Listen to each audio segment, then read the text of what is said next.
What is going on, people? Welcome, welcome, welcome again. Great. Hold on. Welcome again. Yes. Just welcome one more time. But yes, we are back again. Darkness with the Ginger Hugh. And we're doing it like we're made for TV. Here we go. So, Slang, Devon, how are you folks doing today? It's great to actually address both of you guys at the same time in the same room. It's wonderful. It's wonderful. It's like we're a couple or something. Yeah. I mean, thought. Who would ever believe that? Did you think? No, me neither. All right. All right. But yes, you folks are here. Great. 2 in 1. I love it. I love it. Slang, yourself. How are you doing? I'm doing great. I guess I've told you. I tell you I avoided the Christmas rush. I avoided the Christmas rush in terms of buying things, so I'm all right. Although for some reason I still buy things. So I have a dishwasher that's being installed tomorrow, and I ended up buying one of those robot floor cleaners. The cleaner, like the vacuum? Vacuum and mop. The Roombas? Yeah, I've never seen it. Yeah. But it's a lower end one, you know. It's like the second tier type of thing, not even the first tier, just second tier. So iRobot type of stuff. I've been in people's houses and I'm like, you have a Roomba? Oh, you question them, right? You're like, yeah, why do you have one? I was like, why aren't you using it? Like,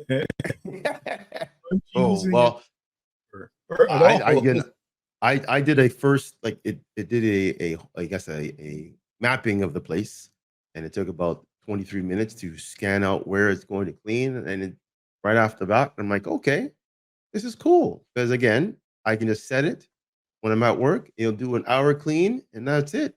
I can do it on any type of schedule. It recharges itself, so it's not even on batteries, like type of thing. So I think it's a cool device. I might be being a bit bougie for having something like that, but I'm like, hey, why not? I work hard, so I'm like, hey. Times. I will. And save your time. That's also everything that I've been buying has been time savers. Like a dishwasher, I can wash dishes all the time, but a dishwasher, set it, forget it, I'm gone. Right? So that's maybe in the recent years, I've been seeing almost every Black person I knew that had a dishwasher back in the day. It was more of a storage unit than an actual used for dishwashing. But now people are using them. Yeah, when I was living at home in Toronto, we had a dishwasher. We loved it. Like oh my gosh, but we never used it. We were always told to use the dishes, use our hands to wash the dishes. Don't bother using the electricity for this thing because there's no point. I'm like, okay, but every time you're finished, it would go in there. I always thought I didn't clean dishes properly, so that's why they wanted to use their hands. We used ours, but you just had to rinse everything, and I was like, what Before. do you? And I'd be like, why are we rinsing? That's the whole point of it is to clean the dishes. Well, yeah, they have a point though, because back in the day, dishwashing solution wasn't the greatest. So it would get caked on, and then it made it worse. That's true too. Especially with the type of food we make as Black people, we have some serious food that's stuck onto the plate, onto the freaking pots and the pans. So you need to be in there. You would scrub it first, then throw it in the dishwasher. I get that. Now it's almost you can take off the whole paint off the freaking dish with the ingredients, with all the stuff that they have in these chemicals, man. It's just weird, but hey, all right. I even use the dishwashing cubes or whatever, those tabs, into my bathtub and wash the jacuzzi in there. Nice. Just as strong, just as easy. I'm like, wow, this is cool. But yeah. I was laughing that I used Caked On because Caked On is kind of like, I feel like I watched so many commercials. It's like, get done. I was like, get that Caked On grease out. You know, Palmolive. On grease. You know? Such a weird word. I was like, that's not a word phrase I would use. What? I've been used. Probably is though, like in the dictionary. Caked on. Caked on? Cake, of course. They've on there. been adding weird phrases to the dictionary. Bling bling. Cake should definitely be in there. when I heard SmackDown was thrown in the freaking mix, I'm like, what the hell? SmackDown's in the dictionary? Yeah, man. Yeah. Wow. And like again, because I'm a wrestling fan, jabroni's in there too. Yes. You sure this is not the wrestling dictionary? The Ebonics. I'm telling you. I'm telling you, those are in there. And now yeet is in there. Wow. Yeet just got added in there. I don't even know what that means. What is that? Yeah, I know it's a term in a song, but I don't know what that means. What is it? Yeet? When they kind of like, when I guess cartoons, when they kind of speed out of somewhere and they have that voice or that noise, that's like a yeet. That's like zoom type of thing. Yeah. And then they have the cap or no cap is in there too. So really? Well, that's a yes. That's not surprising. No, cap is again. Though again, well, cap would be in the dictionary. Definition. Cap is already in there for cap. Right. You don't need to put that for something else. It just doesn't make any sense. Well, language changes, especially the English language. Well, if genders can change, so can language, I guess. Wow. Yes. Stick it to them.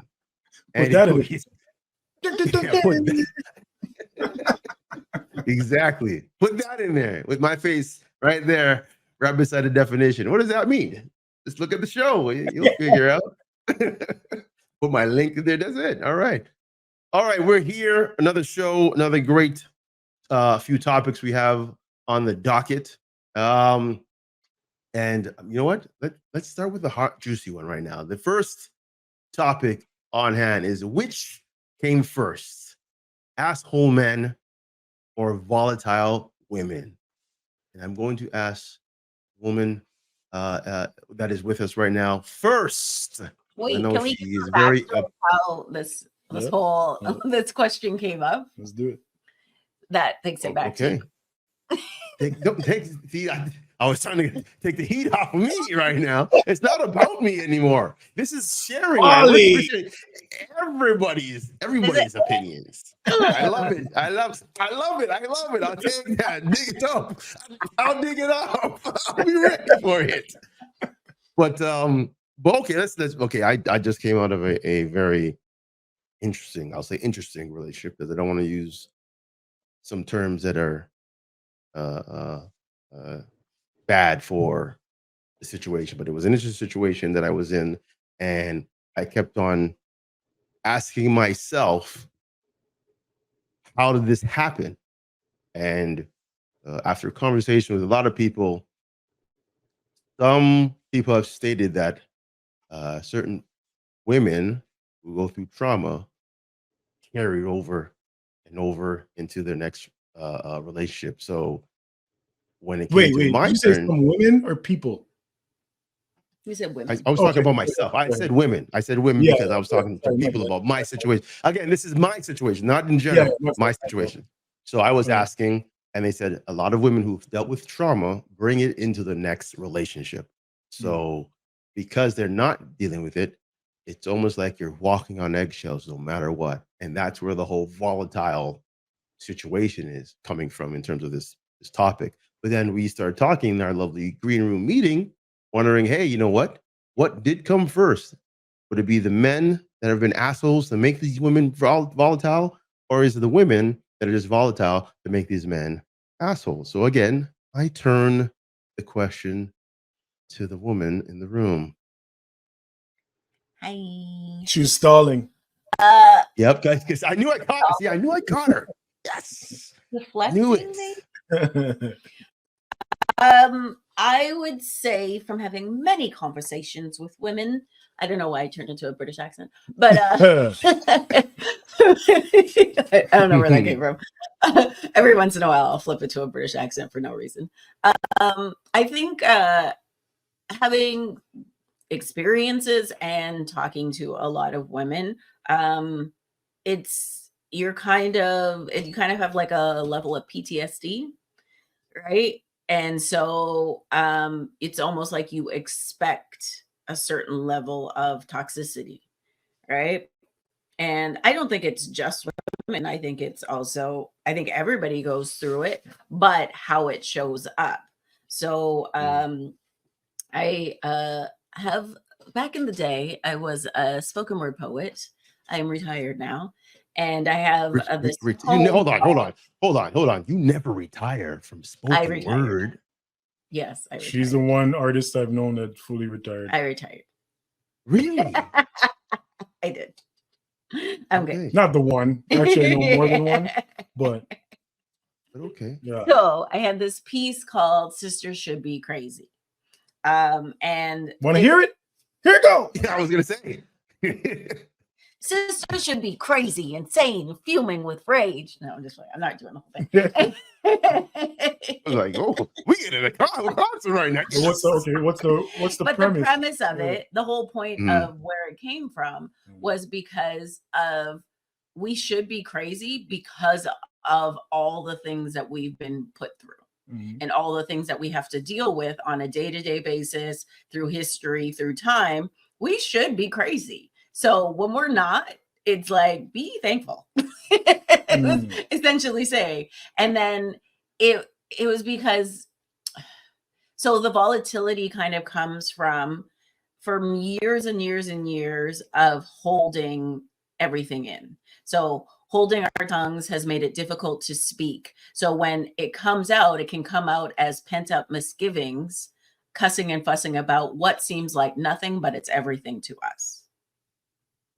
Okay. Right. So that's the line from the piece. And it's a matter of like, for me, myself, I'm used to holding everything in. I'm used to taking care of everything by myself. Right.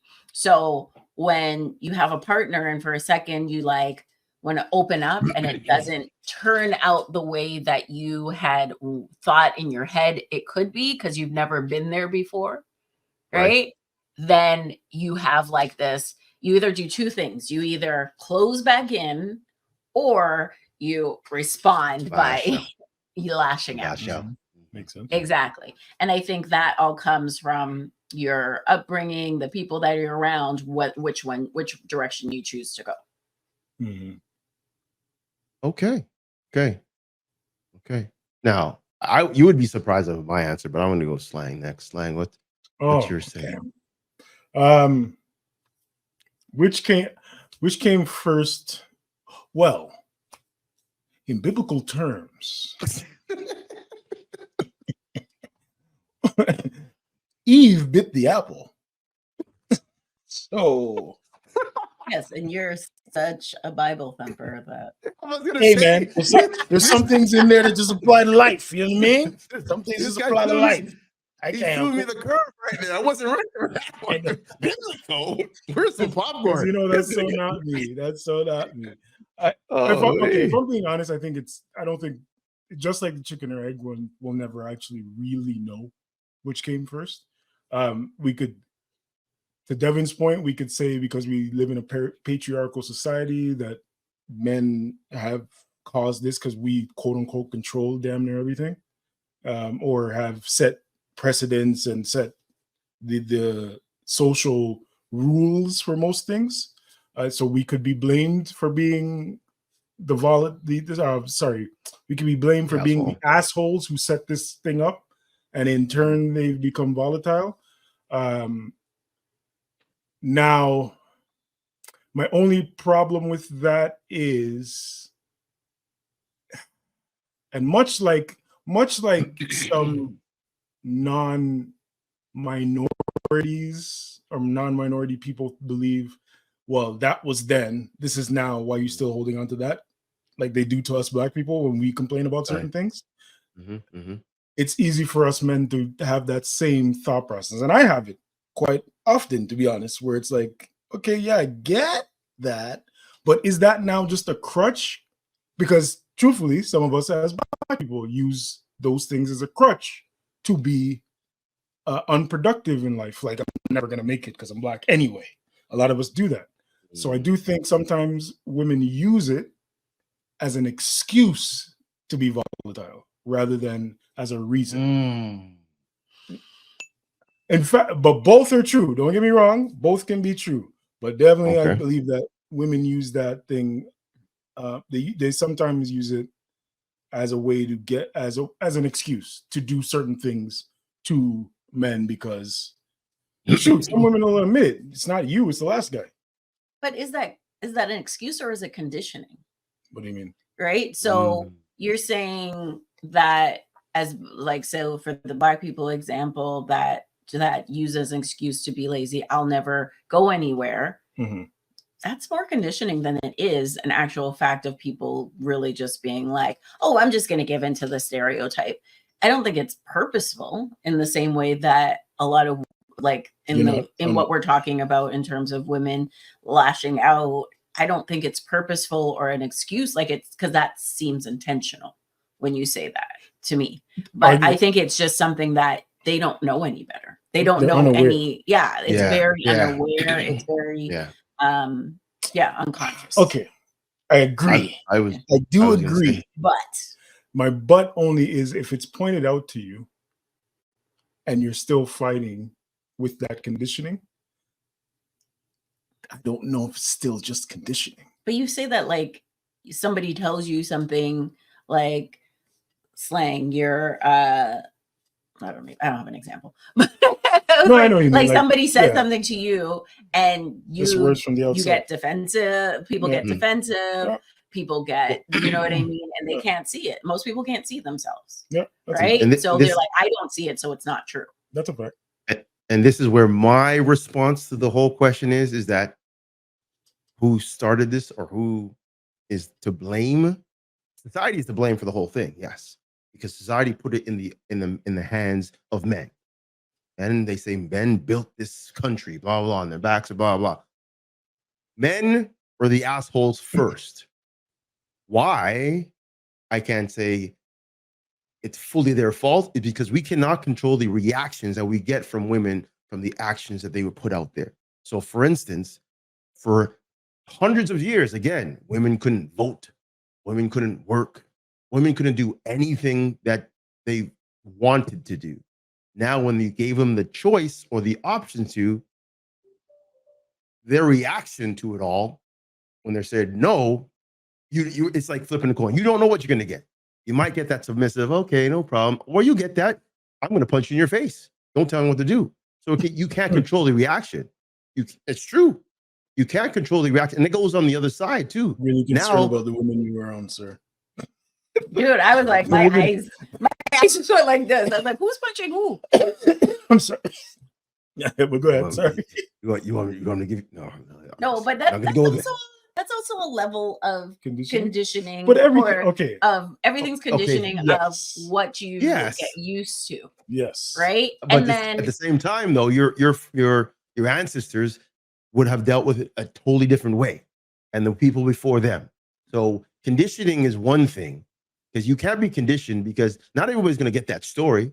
I know I never got that story about how women couldn't do this, whatever. No, I never. It wasn't a thing to the people who accepted it, right? People who accepted it just went with it. Mm-hmm. Now all of a sudden you have a new wave of people that are reacting to it. They're reacting to it because they, again, like you said, it's the changing of the guard type of thing. It's totally a different type of era now. So you're going to have people that push back. And because we can't control how people react to it is what we're dealing with. Some people, again, I've seen multiple videos on TikTok and YouTube or whatever of women who go out of their way and destroy a man's car because another man cheated on them or whatever. Some people would, some women would throw their spouse's clothes outside the house. You saw in Waiting to Excel, right? When what's her face, Angela Bassett burnt that man's freaking car on his. Those are reactions we can't control those. We can't control those, but we know where that anger is because it's someone saying no. That's it. Women were not used to it. Well, bro. He's a bad example with the Angela Bassett though, because look what he did to the movie. And that was her taking just a little bit of control. right? I'm She just was taking a little you're right. piece of control. I don't condone. I also don't condone right. what she did. I don't consider it right. You're right. It's not right. You're right. But it's at the- understandable. Yes, yeah. That's what the difference Okay. is. So again, we'll use real terms. When I saw a man's car getting shattered by a screwdriver because he cheated on her, is that understandable? Yes. It's understandable, but it's not That woman, right in my opinion. That woman, it's not understandable because now you're not thinking logically, because that person may have been morally wrong and do what he's doing. You're now doing something criminally wrong, and you will pay for what you're doing. So who wins? Let me ask you a question. He does. Let me ask you a question. You ever been so mad with somebody that you wanted to punch them, but you didn't do it? Of course. Right? Yes? Of course, yeah. That's why it's understandable. Because you've been to a point, you just didn't cross the line. So you understand how you get to that point, you just didn't take the action.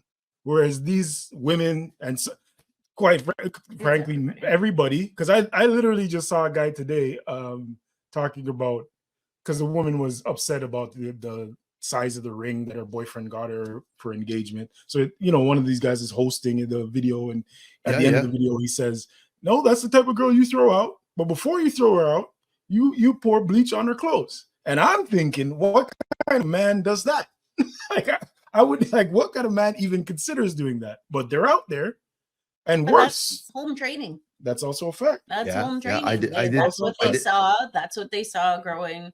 Like everybody is raised differently. That's right. Everybody is raised differently, but I just think at the end of the day, you have a choice on what you allow in, you choose to bring into your life, right? Yes, you control your atmosphere. If there's a pattern, right, it's up to you to break the pattern. Yes, right. 100%. So if I'm always choosing guys that wear hats with the bill like this, and I can't stand it, is that his fault for wearing a hat with a bill like that, or is that my because fault? he doesn't know you for X amount of, you don't know how he's been X amount of years before this. So yes, I agree to that 100%. That's kind of what I was trying to say earlier when I said, is it an excuse or a reason? It's all conditioning, but there's a point where you're responsible for your own actions, and you can't keep blaming the past. You can't keep blaming how society, because even to Toks' point, not everybody follows those rules. There are people who defy them. So if there are people who defy them, we can't, just because generally we all follow, not all, but most of us do follow. Is it still reasonable to use those past histories as why you're acting this way now? Because again, I could go out in the street and just start slapping white people because look what they put me through. But I'll be going to jail, and there's no judge that's going to say that's okay. That's the thing. That's why I think that the threshold of morally and criminally doing things is almost blurred now, because people don't care about it anymore. And you have to realize, you have to be logical. I think that was always but again, because prison has always existed. Well, yes, people have always broken laws, people, morally or otherwise. For sure, every day on a regular basis. Yes, it happens. But I'm talking to the extent of you trying to get back someone for someone doing something wrong to you emotionally. Going to that next level, you have to think. And a lot of people now, both men and women, don't think. I saw a video of a man pulling out his baby moms and his kid that was in his arms onto the street. Wild. And I'm like, the worst part about that whole video is that they were so busy fighting each other, and the baby's in the street. Like a stranger had to come and get your child. Bro. Like I was just like, I get it. That's when you lose. But how do you get that angry? No, I don't. No, see, that's the thing. I don't get it. How you get caught up in the moment that you forget your child that is in the street of a busy highway that you're driving on. Well, that's what I don't get. I think that really makes a really great segue into our next question. Oh, which is segue? This girl has to stay on the show. See how she threw that in? See how she threw it in? She's a natural. She's a natural, folks.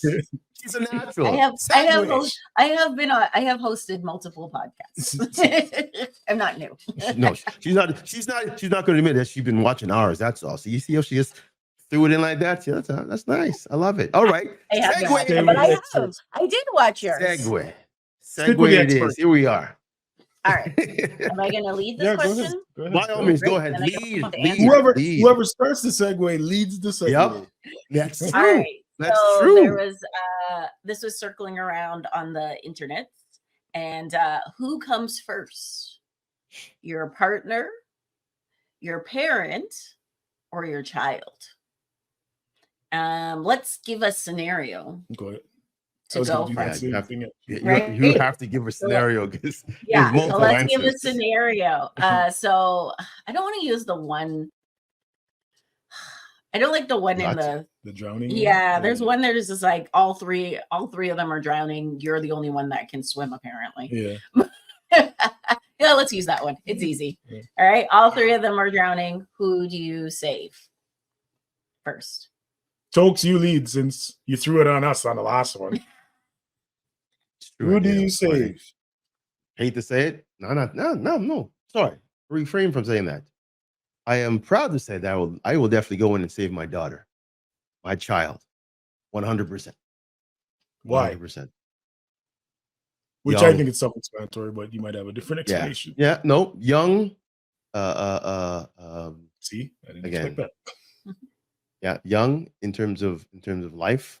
Only again, everybody has their different ages. I have a 13-year-old and I have a 5-year-old. So that me being over 40, that's young. So they have a lot to live, learn, hurt, all that stuff. Whereas my parents and my significant other at that time, they've lived a certain life. I mean, I'd help them if I could, but that's the one thing I'll be getting out first, guaranteed.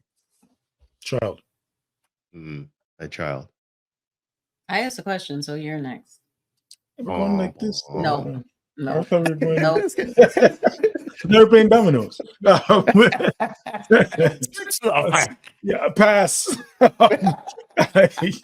have any news?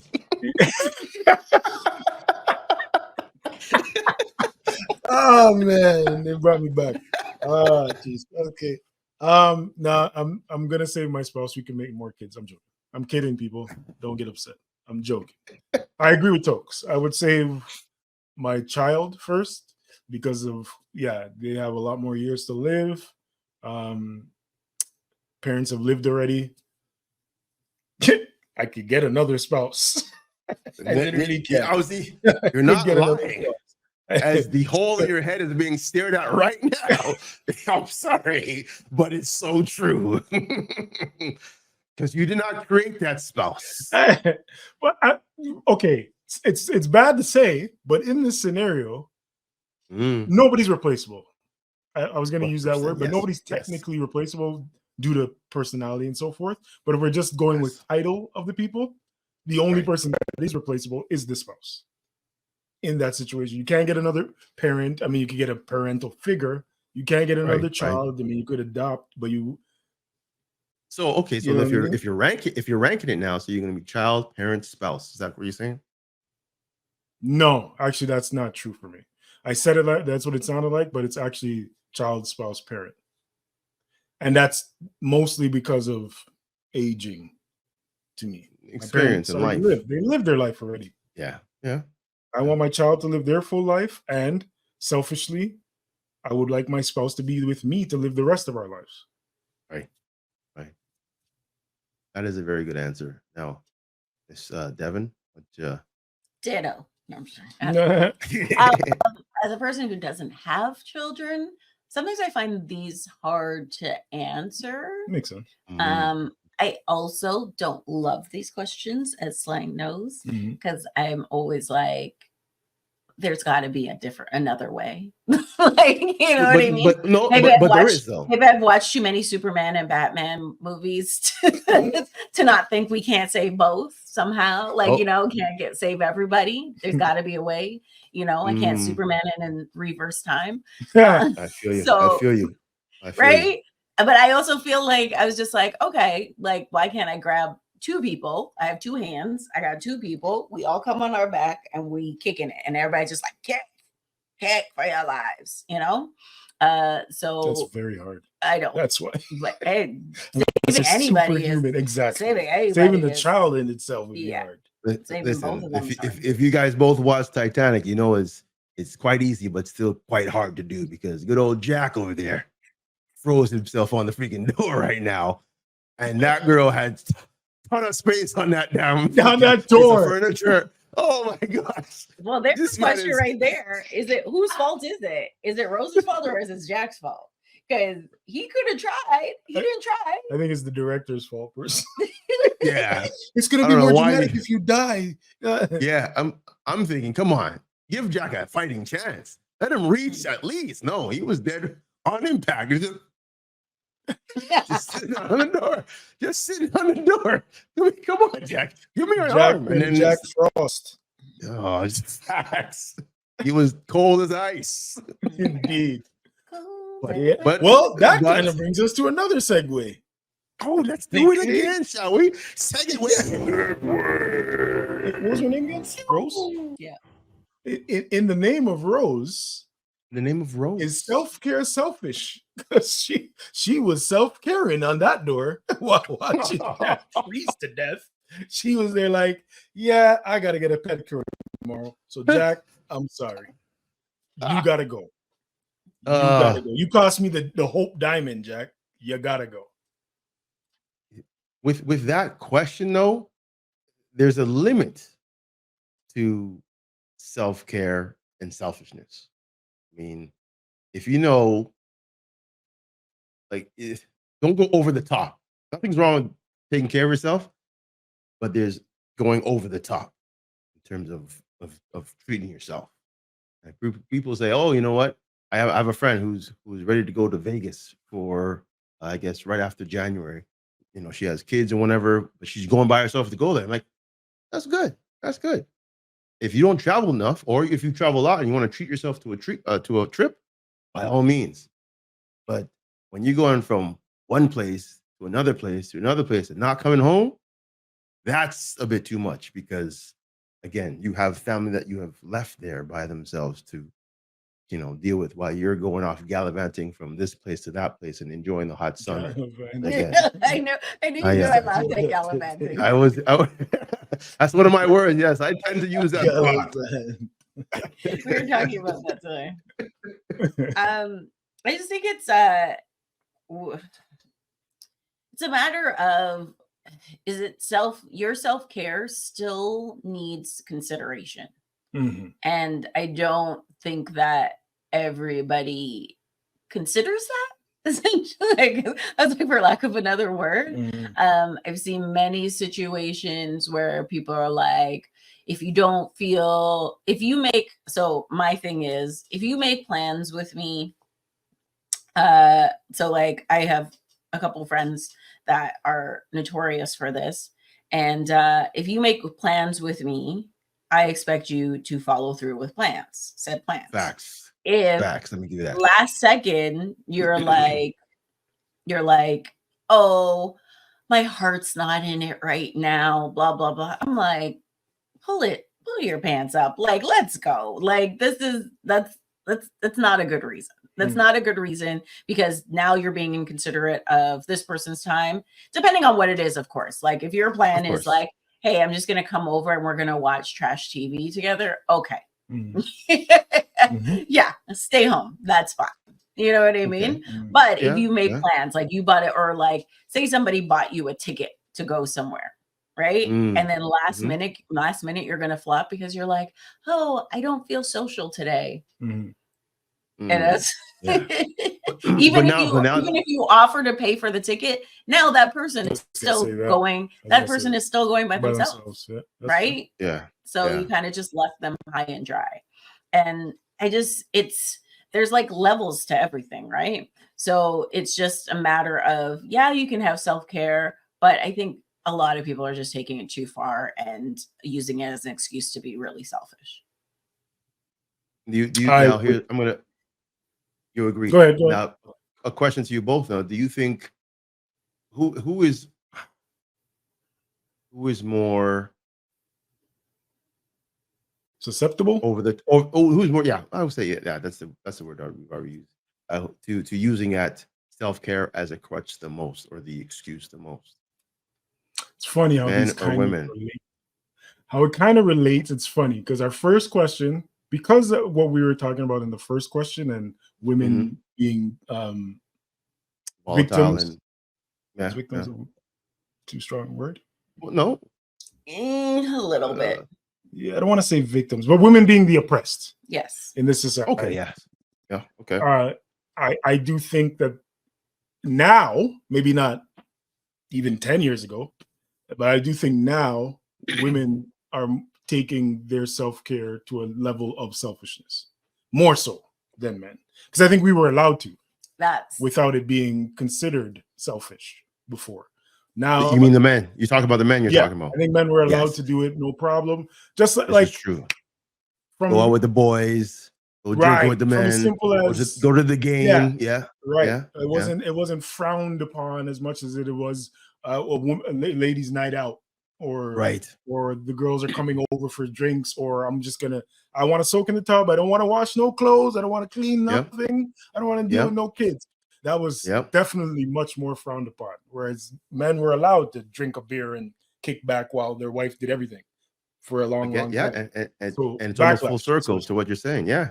You're right. So in this day and age, yes. And then it becomes questionable. That's the purpose of the question, right? Is that really selfish if you're just taking back your right for self-care? But I do agree that, to your point, you can overdo anything. Anything could be overdone. Like your example, Toks, if she's going away on a trip, and it's very relative, but she's going away to Las Vegas on her own to get some time away to herself. Yes. If I was an asshole man, right, my question would be, okay, so when does she take the kids on a trip? Or when does that happen? Do the kids not get a trip? Then it's dicey. Then it might be considered selfish at that point.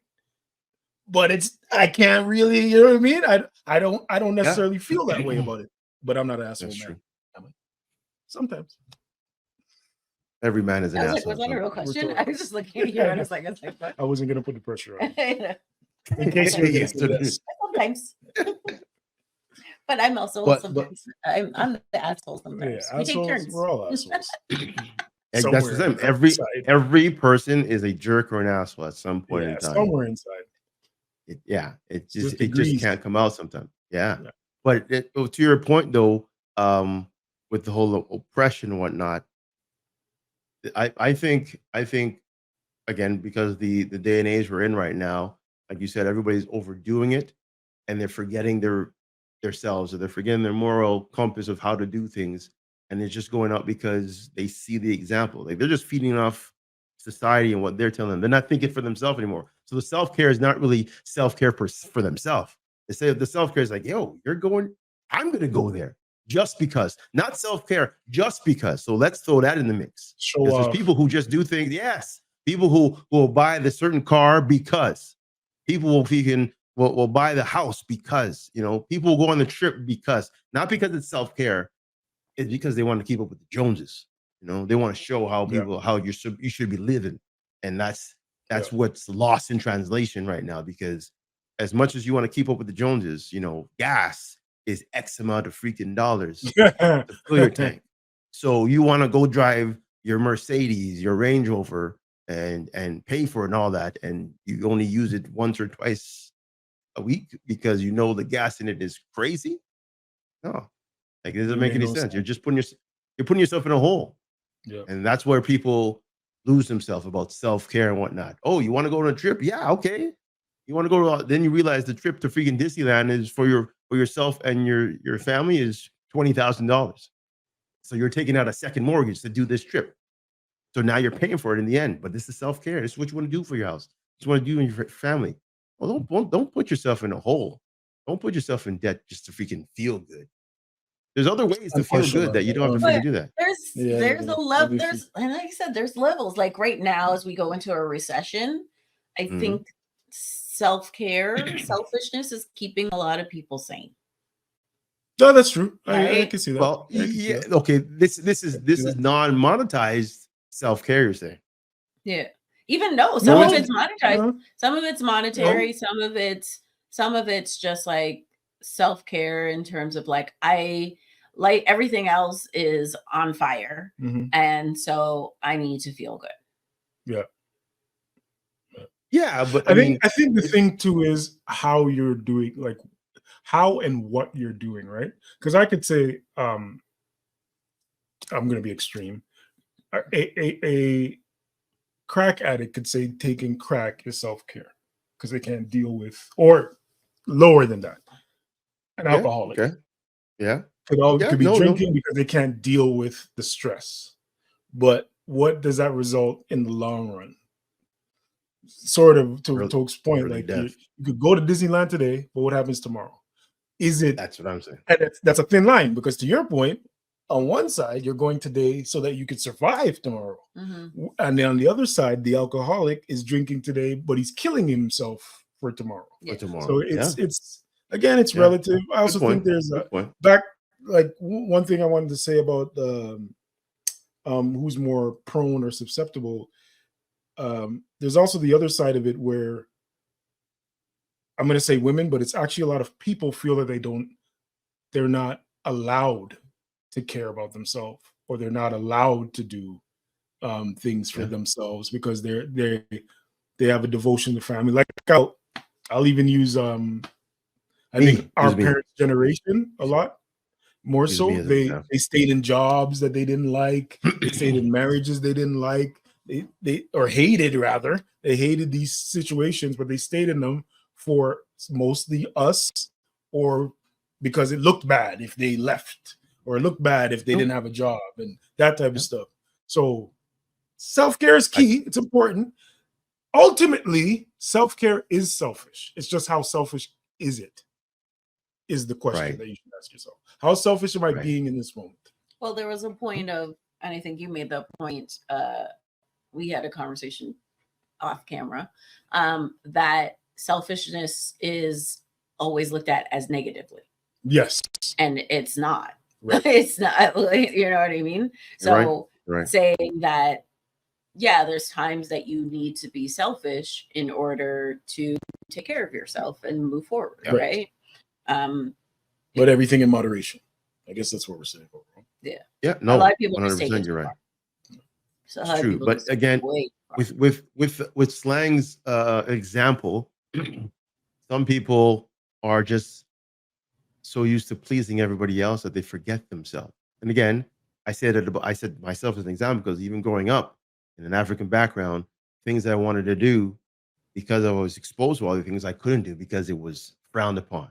You know, being in dramatic arts, being in the band, playing these type of sports. Education was first. So you had to please them, please the family, before you wanted to please yourself in any way. So things like that had to take a back door, or you'd sneak out and try to do things the way you wanted to get that satisfaction, but not expose it. So, right. So let me ask you guys a little PTSD question from childhood. What did you do as a child that you didn't want to do in order to please your parents? Even not as a child, it could be as a teenager, it could even be as an adult. What's something that you did to appease your parents that you didn't really want to do? Everything. No, I'm just joking. I'm just joking. I thought you were going to ask, what do we do as kids as self-care? That was the question. We can come to that. We can come to that. I couldn't answer. Well, I think everything I did almost as a kid was self-care. I guess I was like chores. You never wanted to do chores, but at the end of the day, I'm thankful that I did chores, because now it made me a more responsible adult. But you don't get that when you're a kid. I find there's households where they're like, oh, my parents made me do this, so I'm not going to make my kids do this. But I'm just kind of like, you're kind of whatever. That's a whole. That's a whole other you're, thing. No, you're stunting their growth, their mental growth by. I understand. Yes, and especially when you're like doing everything for your kids, right? So we were talking recently about it was very specifically we were talking about men who live at home up to like at an older age where their mom still does everything for them, and why a friend of mine doesn't want to date men that live at home with their moms. And it was it wasn't about him specifically living with his mom. It's about what that creates. It's the expectation of like, you're moving from your mom's house to my house and you're going to expect me to be your mom. Right. I agree. So it's that similar thing. So chores. Yes. Back to the original question, chores. My mom, I fought everything though, so that's why almost everything. Yeah, I fought back. You're in Winnipeg, so I get it.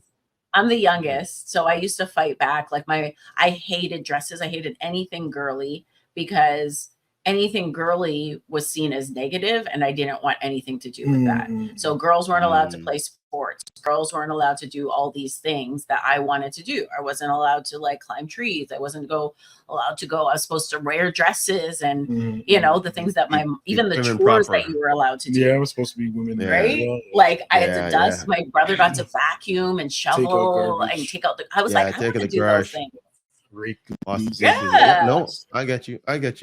That makes 100%. So it's just like I rebelled against it a lot. Like I remember crying because we moved into a new house and they painted my room pink, and I was pissed. I was 5. I was 5 and I was pissed. Really? You were opinionated I had like a temper tantrum. Huh? Wow. You're opinionated there? Wow. Thank goodness. Well, okay, so before we move on, your question that you posed, what did you do for self-care then? For my self-care, I used to hide. I used to hide from everybody, and I would take a book because I read everything and everything I can get my hands on because I was by myself a lot because my siblings are 4 and 5 years older than me. So by the time I came around, my parents were like, "Let's get a life again," And you were just off to the side. So I was on my own a lot. So then my thing was reading. So I'd read a lot, and so if everybody kind of would forget about me, and so I'd hide. I had like a secret couple hiding spaces in the house. Because the thing is, if my mom didn't see me, she literally would forget that I was there. And then all of a sudden she'd start looking for me. She'd be like, "Where's Devon? I haven't seen her for hours." Like hours. I'd just be, and then I just pop up and I'd be like, "Yes, mommy."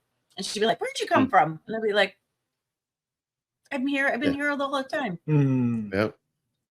But yeah, the escape of reading is really, really helpful. That was my self-care. Okay. So, Toks, what did you do that your parents? What did you not want to do that your parents were adamant about you doing? And then what did you do for self-care? Mine's, and it doesn't have to be adolescence. I want to just reiterate that it could be teenager. Whenever. You're right. In terms of, and this is probably a specific thing, because of how, again, my upbringing was very African based, very strict, whatever. They were almost force guiding me in a path that really didn't want to, right? So the one thing I didn't want to do is apply for university because I wasn't built for that type of school thing. I was a hands-on guy. I was smart enough to do whatever, but university wasn't my thing. So when it came to applying and they kept on turning me down, I'm like, I told you, this is not what I'm gonna do, right? I was ready to go to DeVry, and I was boogie and ready to go to DeVry, and they said it was too much for what it's worth. It's just a college that I'm like, it's hands-on. I was a computer guy since I was 5 years old. So when I had enough grades and knowledge about it to go that route, and they said no, that killed me. So I'm like, all right, so I'm a puppet in this world. So you just tell me what I'm gonna do. So in the end, like I said, the universities I tried to go to didn't accept, so I ended up going to college. And college was great. College did whatever it needed to do. But again, I was at a point where I almost resented school. didn't even want to go to school no more because it's like, what am I doing here? Like, it's not enjoyable. I wanted to enjoy learning, and I was at a point where even the not so smart person was getting by because a lot of underhanded, sneaky shit was going on back then, where people were just easy, on an easy path of getting marks, whatever way it was, they got it. So that was my one resentment in terms of my adolescence slash childhood, because I didn't want to go that route. I just didn't want to go to university. I didn't think I was at that level. So it just put a And lot what of about the self-care? Self-care, and I still do it, is video games. Really, I would just escape. That's my escape from everything. If I'm having a bad day, I jump on, and back in the day it was a Nintendo, and I'd be there, like I said, going nuts on that game for hours and hours, and I'd lose myself. And it was good because nothing was bothering me. I was in that world playing that game, doing that thing. Like today, I'd be playing the game and I'd be in that world, not worried about anything, just to know that I am some type of superhero, some type of plant, whatever. Just I was there, disappeared. I disappeared like Devin said. You had that escape room that you would disappear to. Mine was just in front of the screen, and I'd go there and disappear for a while, a couple hours, and then where's Sunday? I'm here. I'm here. If you need me, I'll snap out. But for that time, that's me. And no one would really shake me. So I enjoy it, and that's why I enjoy the games, and I do all the gaming that I do, because I see that some people need that. Some people don't get that time away. You're working X amount of hours. Not to mention you have maybe a child that you have to take care of, or a parent that you have to deal with, or whatever. Sometimes an hour of just gaming or just doing whatever is good enough for you to kind of say, okay, I'm normal still. I'm good. Now we can go back to life with whatever is going on there. So that was my escape. I would put in working out too, but working out was just something that was fruits of the labors of playing sports and whatnot. So yeah, the gaming was my escape. And again, like I said, applying for university was my crutch, I guess you can say. I didn't want to do it. What about yourself? Mine, okay, so the similar to yourself, it would be post-secondary schooling. More so, not that I didn't want to go, I just didn't know what I was going for, and I felt rushed and forced to go just because that's what we're supposed to do. And not only just my parents, like I think that school does that to you to a degree. All my friends were going. I didn't get because I wanted to, music was my thing, and I didn't get that. Okay, so let's do music. It was more so, nah, that's not gonna work. You can't make a living doing that. So you're gonna go to school and you're gonna take courses that you have no idea or care about. So I enrolled the general arts. English was my major because that was my easiest subject for me. So I figured, okay, and the what's the words I'm looking for?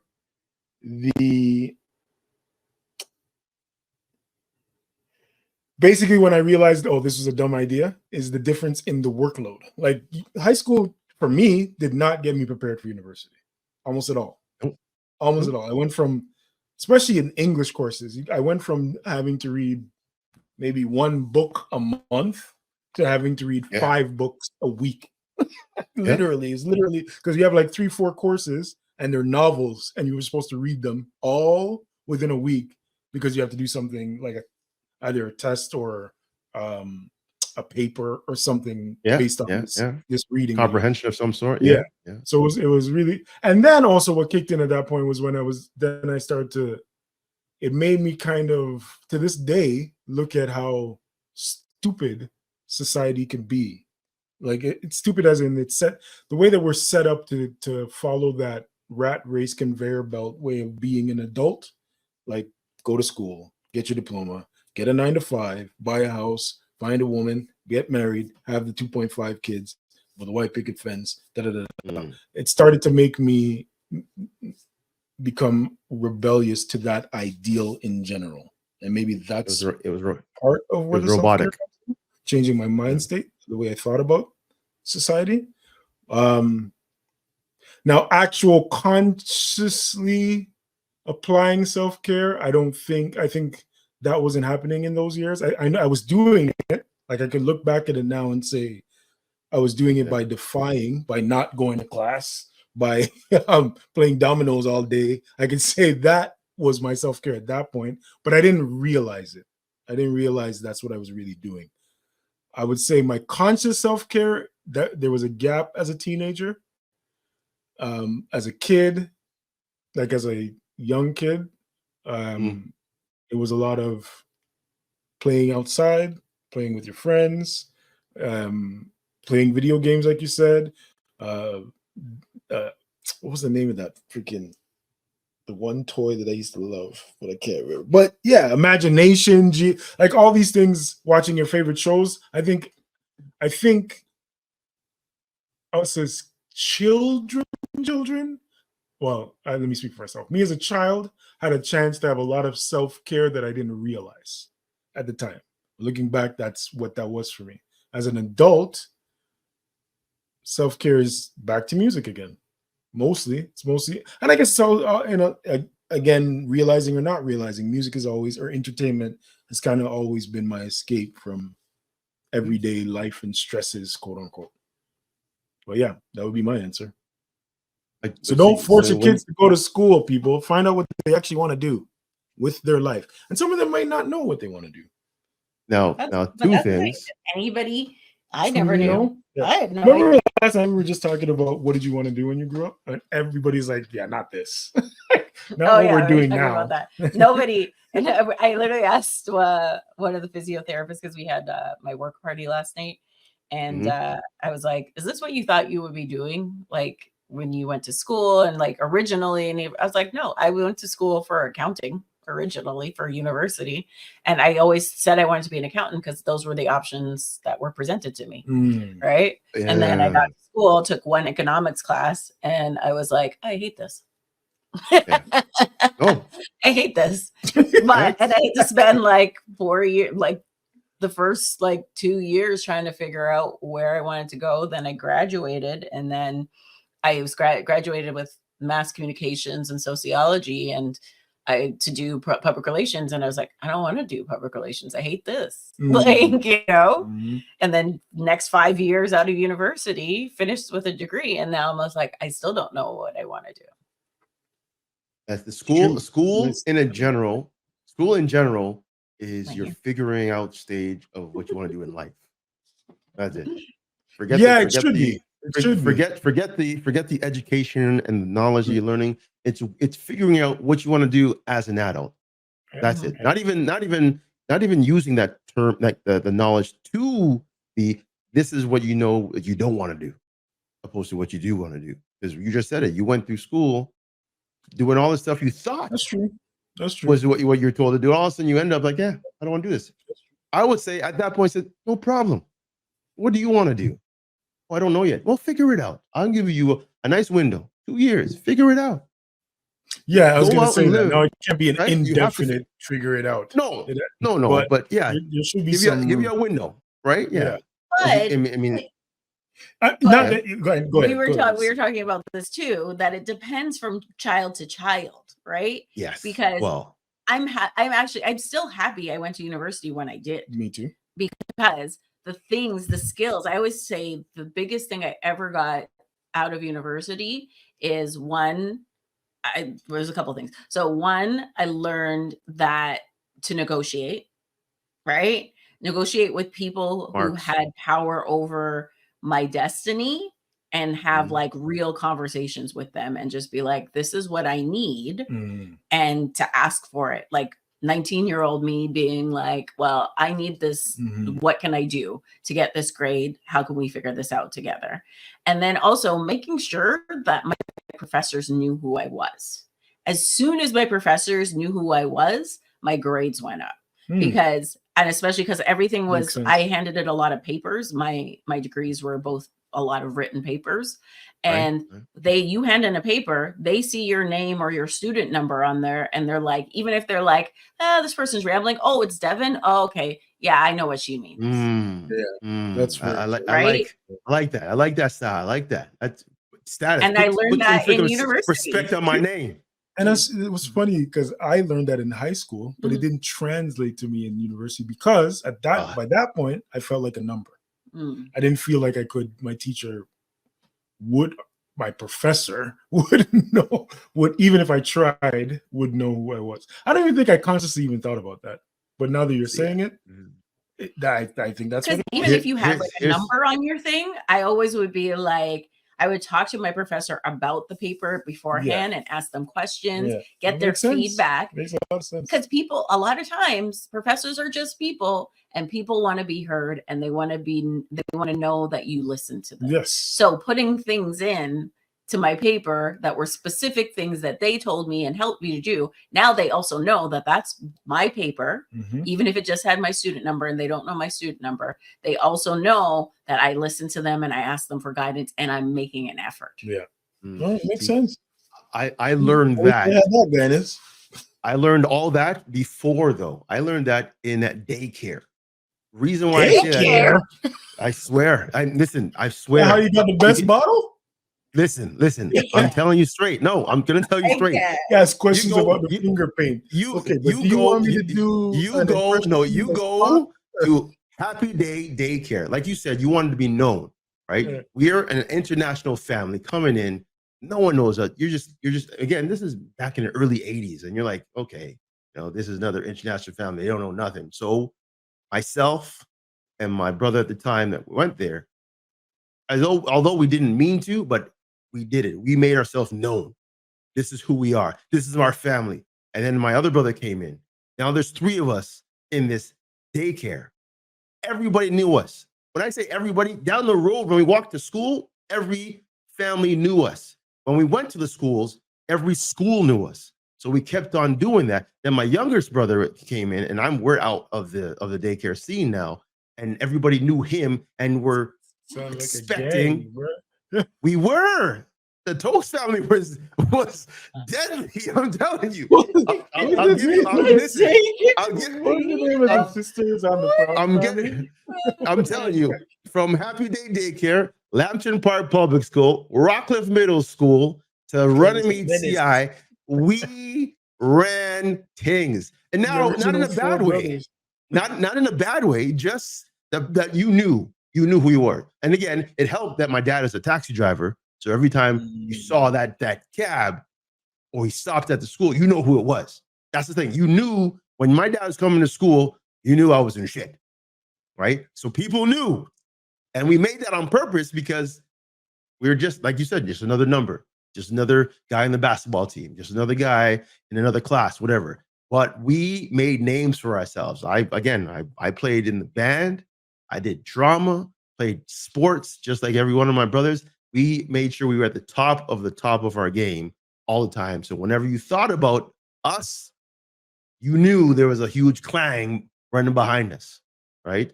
So that's, again, I learned that early on. So you kind of, I used the years, unintentionally, you use the years to build my confidence to speak and talk and be out of this world type of thing, because that's all I knew.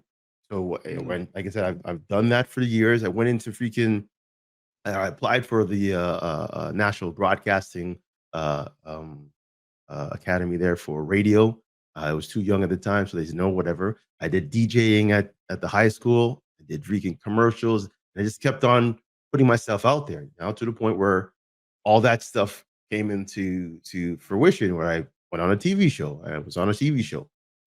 I'm the face of my national, the Canadian correction services. I was on camera for them, talking to the world, and I'm proud of that because of me building that confidence to do something like that. So people might joke, "Oh, you went to camera and talked all this." Yeah, I did.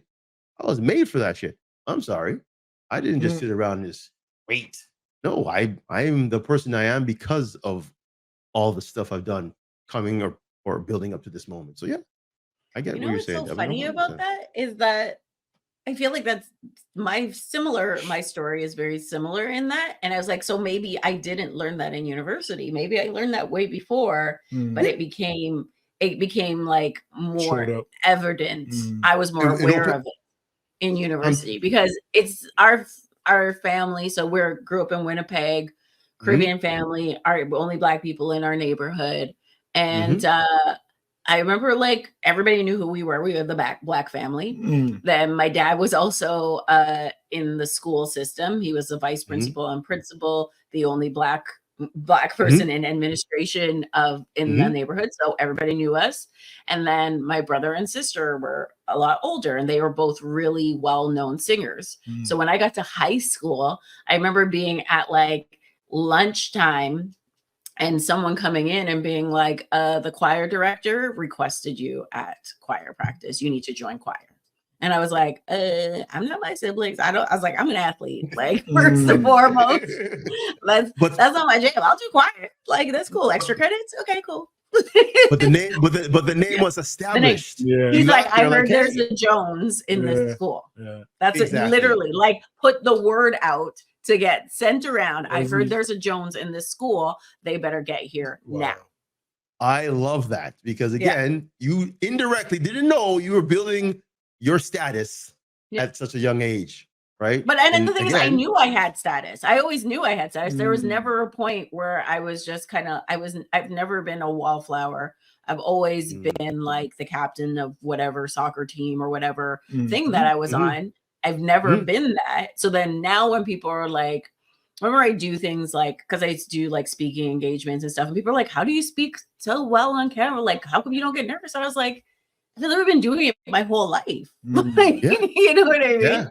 And so to the point where it's not a thing. It's just part of life. Who you are. Yeah. It's just part of the thing. It's just something that you do.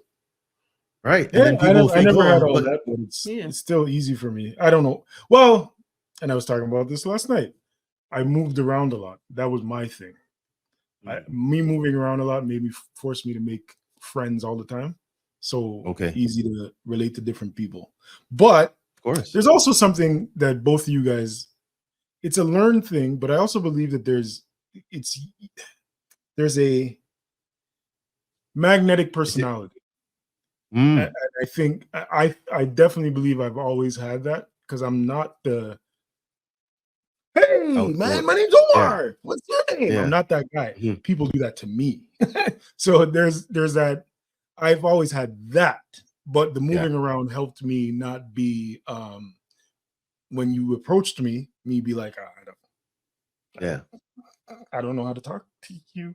I can't do this. I had to learn. Whereas conversely, I don't think my sister had that from the same experiences. Her experience was a little different. She's 5 years older than me. She's light skinned. She's pretty. So when she went to new schools, all the girls didn't like her. All the guys did. So it was like she had to fight for her friends type thing. She didn't get instant friendships or relationships that way. So it's experience. Our experiences are determined. So my question from that is, did you both learn how you were, like how you are now? Did you expect that from all that upbringing? Because I know, like I said, I've built up whatever, and Devin says she's built up to whatever. Have you kind of evolved from all that? Like your sister, as though she was working hard to be who she is. Did she use that upbringing to be where she is right now? That's a question I would have to ask her. If I was to guess, also in comparison, she was more scholastically focused than I was because, fair enough. Again, I'm busy making friends. Or I'm busy going out or hanging out with the guys and stuff. I don't know. She had her friends, of course. She had her good friends and she had her group of friends, but I think that might have pushed her more to being focused on school than relationships. And I was the opposite. Now, what I found funny when you guys were talking, a lot of that stuff that you guys were saying, I don't think I realized any of that back then. Like I'll talk to my friends now from high school, like Jerome will have these conversations, and we'll both kind of say, yeah, we were the popular guys, but we didn't necessarily know that because we weren't really. The confidence might not have been there in us like that. There's that awkward stages. Yeah, like yeah. You're not as confident. Well, speaking for myself, I wasn't as like, yeah, I'm the man here. And at least not until like maybe senior year. But the first 3 years, it's like, but everybody knows us. We're friends with everybody, but you don't realize your level of popularity. Okay, I get it. I was never that top guy, but again, people knew who I was. I didn't have to be the best. You just had to know who I was. We had a student council president election.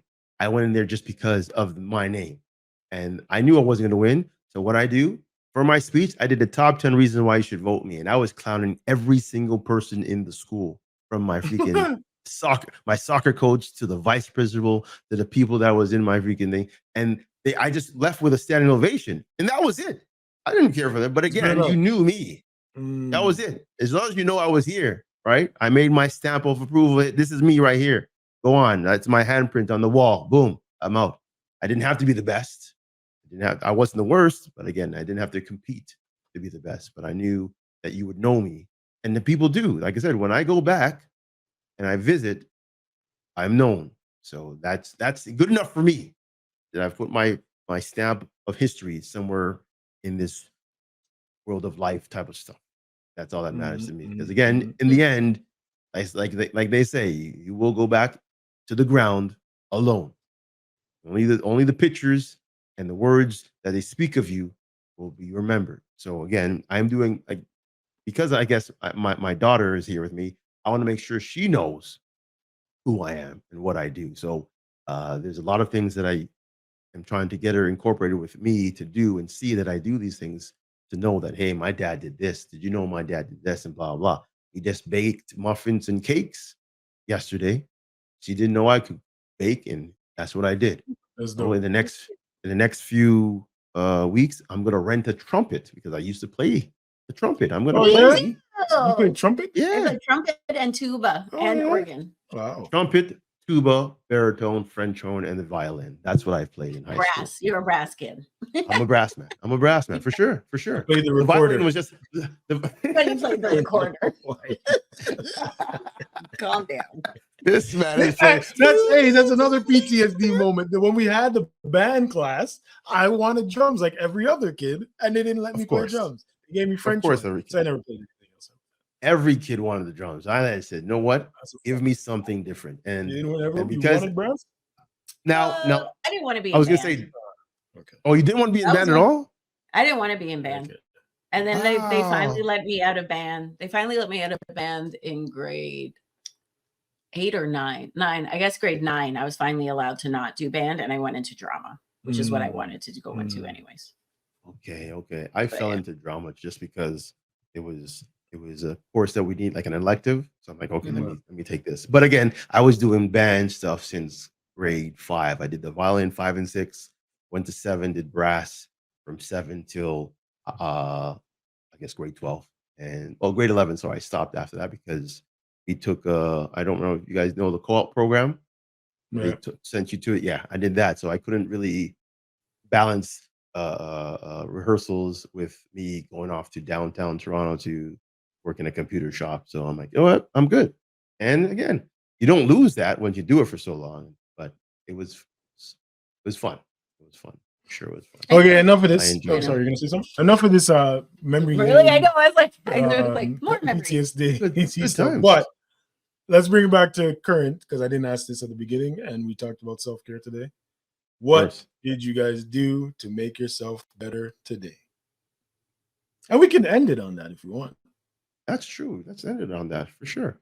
You want me to go first? Hit it. With me, what I actually enjoyed doing today was, again, playing with my daughter.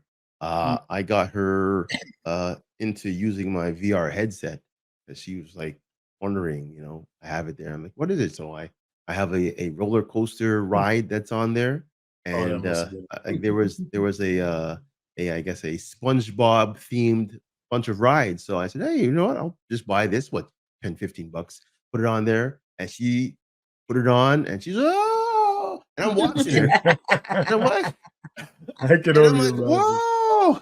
Oh, and she was just loving it. She would sit there for a good probably 15 minutes just enjoying ride after ride. And the fact that she started using the controls on her own. Again, she's 5, but she's getting used to doing things on her own, right down to using the TV on her own. I'm like, wow, okay. If I needed to just, if I wasn't well and I needed my daughter to kind of do her, she'd be okay because she can go entertain herself with whatever, and that's cool. But yeah, seeing her interacting with the whole thing was great, and that made me smile. And I'm like, yeah, okay, I'm doing something right here. That's good. Keep her motivated. So that's cool. Yeah, good job. Yeah, Devin. Yeah, Dominoes. How about you, Miss Devin? Yeah, I took a nap. A very well needed nap. I was out drinking we were out drinking last night, and I was just the staff party. I was drinking by myself. Yeah, that was D&D. That was tough, wasn't it? Oh, it was hard, bro. He wasn't. Now he was drinking. It was different. I was drinking strictly orange juice with a little vodka with some clear stuff in it too. Yeah, with some clear stuff. And then I don't know what it was. And then Coke with rum. And then we had shots. Oh wow. Yeah, I was. But I wasn't there. I also had a client at 8 a.m. So yeah, so I had to get up at like yourself? 6 something. Because I knew it was gonna happen. Then I can mentally prepare. It wasn't a surprise. Okay. But so you knew already that you was going to this. And I worked out with my client because we were just the only ones in the gym. So I worked out at 8 a.m. after being like crazy hungover. And then I came home and I was supposed to do like a million things. And I was just like, I literally laid down on the floor because I was like, I was like too tired to even shower. And I didn't want to dirty anything else. I laid down on the floor and fell asleep for 3 hours. Adulting at its finest. Yeah. It's good though. You have to do that sometimes. No one can question that. Sometimes you just have to say, hey, you know what, world? I'll see you in a couple hours. Yep, that's a fact. Shut it down. Shut it down. I can never hate on that because again, there's people who will continue to work and work and work, burn themselves out, get sick, and maybe even hurt themselves in the process. So they can't. You knew what you needed to do. Exactly. Boom. Shut it down. Recharge the battery. Get all the toxins out of your system. All that alcoholic stuff that lead out of your system. She had a lot to get out, bro. I did. I drank a lot.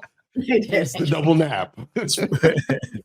But hey, you knew what you needed to do when you did it. The funny thing, as much as let's just say this, as much as I drank, I was pretty good. No, you're like I was like, no, I drank a lot, and I was like, oh, I'm holding my liquor tonight. Yeah, so you're saying you're holding your own then? So you even when you went above and beyond, you were still.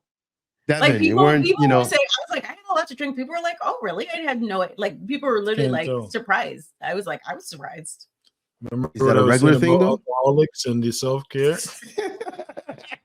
She was self-care. That was a personal reference. I'm joking. I'm playing. She barely drinks. Oh, nice. But good. Let loose.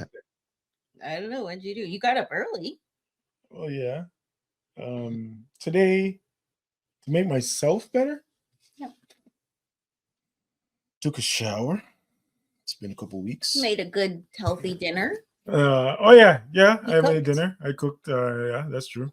Okay. I'm trying to think outside of the normal box, but I not outside of the normal box. But to your point, I did everything I set out to do today. 90%. Yeah. Just remember the one thing I didn't do. So 90% of the things I set out to do today, I got done. It's more than me. Yeah. So I mean, I can't bet 100 every day. Can't even bat 50 every day. Sometimes it's gonna be 20. But yeah, that's what I did.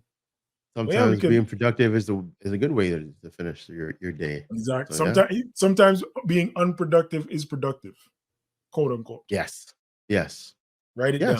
Take it home with you. Sometimes in your pocket. Being unproductive Tell your friends about being it. productive. It's productive. I like that one. So if I want to be lazy, I'm gonna say, well, my boy Slang says sometimes being unproductive. Oh, the train, sir. Unproductive and lazy are not the same thing. Those are the same stuff. Tomato. Hey, whatever. It's whatever. Spoken like a lazy man. Yeah. Sometimes you just have to use what's given to you, abuse it until they catch on. Whatever. All good. But yeah, folks. All right. On that note, we're gonna end it right there. Tune in next time when we have another hot topic to talk about. Who knows what it could be? But again, I want to thank Slang and Miss Devon joining us again. Hopefully it's a regular thing. But yeah, we're gonna be out of here. Check us out on the YouTube. Check us on the Instagram and the TikTok. And soon we'll be on Spotify and Apple. Yeah, we got iTunes, I guess. Is it iTunes? iTunes, because I don't know anything about Apple Music. Apple Music, Apple Podcasts, whatever. We're gonna be on there too soon. So check us out there for our listeners who have iPhones. All right. Until next time, folks, we are out. Peace.